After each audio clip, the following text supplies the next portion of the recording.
तो आज मैं आपको फैक्ट्स बताने वाला हूँ।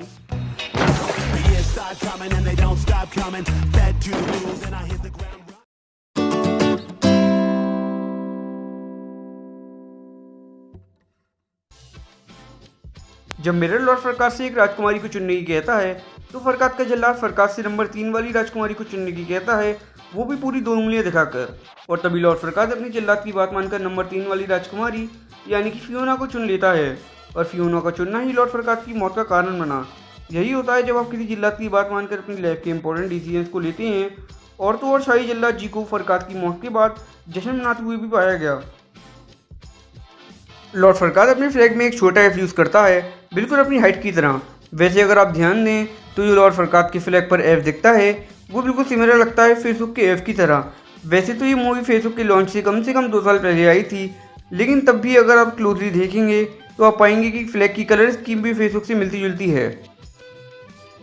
मूवी की शुरुआत में जब श्रेक अपने घर का दरवाज़ा खोलता है तो वो देखता है कि उसके स्वयं पर काफ़ी सारे फेरी टेल क्रीचर जमा हो गए हैं। और तभी हम स्क्रीन की लोअर राइट साइड पर पिनोकियो को एक ड्वार्फ से लड़ता हुआ देखते हैं। शायद ये सीन मूवी में पिनोकियो को इविल दिखाने के लिए शामिल किया गया था, क्योंकि मूवी की शुरुआत में भी पिनोकियो को एक झूठ बोलने वाला पपेट दिखाया गया था। इस मूवी में श्रेक को एक ऑग्र बताया गया है और प्राचीन कथाओं में ऑग्र एक जायंट होता है जो कि इंसानों को खाना पसंद करता है। और इसी वजह से मूवी में इंसानों को श्रेक से बहुत ज़्यादा डरता हुआ दिखाया गया है। प्राचीन कथाओं में ऑग्र को लगभग एक जायंट ह्यूमन जैसा ही दिखाया जाता था, बिल्कुल जैसा कि हमें मूवी में देखने को मिला। और अगर हम कई लोगों की माने तो श्रेक को एक फ्रेंच रेसलर मॉरिस टिलेट से मॉडल किया गया था। और श्रेक एंड मॉरिस टिलेट के इतना क्लोज रिजेम्बलेंस होने के बावजूद भी ड्रीमवर्क्स एनिमेशन ने कभी भी यह बात ऑफिशियली कंफर्म नहीं की। वैसे भी अगर कंफर्म करते तो करते कैसे, क्योंकि मूवी में श्रेक को एक बदसूरत ऑग्र के रूप में जो दिखाया गया था।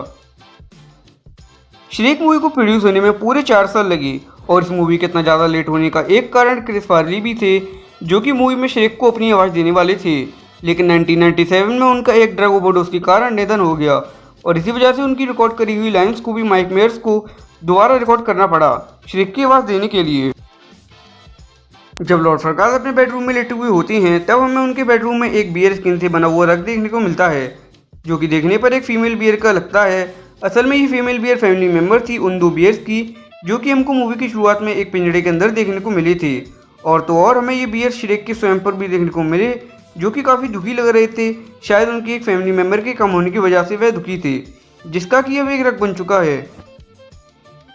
मूवी में डोंकी का कैरेक्टर बेस्ड था एक मिनिएचर डोंकी पर जिसका नाम था पेरिकल, जो कि पेरी के नाम से भी जाना जाता है। और पेरी कैलिफोर्निया में रहता है और ड्रीमवर्क्स एनिमेशन ने पेरी के हैंडलर को पूरे $75 दिए थे पेरी की मॉडलिंग के लिए।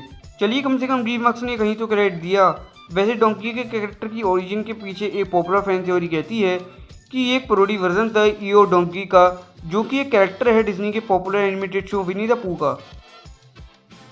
इस मूवी को लेकर एक अफवाह थी कि इस मूवी में लॉर्ड फरकाद बेस्ड था डिज्नी के सीईओ माइकल इजनर पर। और अगर ये बात सच है तो ये एक सीधा साधा हमला था माइकल इजनर पर उनके एक पुराने पार्टनर जेफरी कर्जेनबर्ग के द्वारा, जिन्होंने इस फिल्म में काम किया है। मतलब यहाँ ड्रीमवर्क्स में मूवी के बहाने अपनी पर्सनल खुन्नस निकाली जा रही है।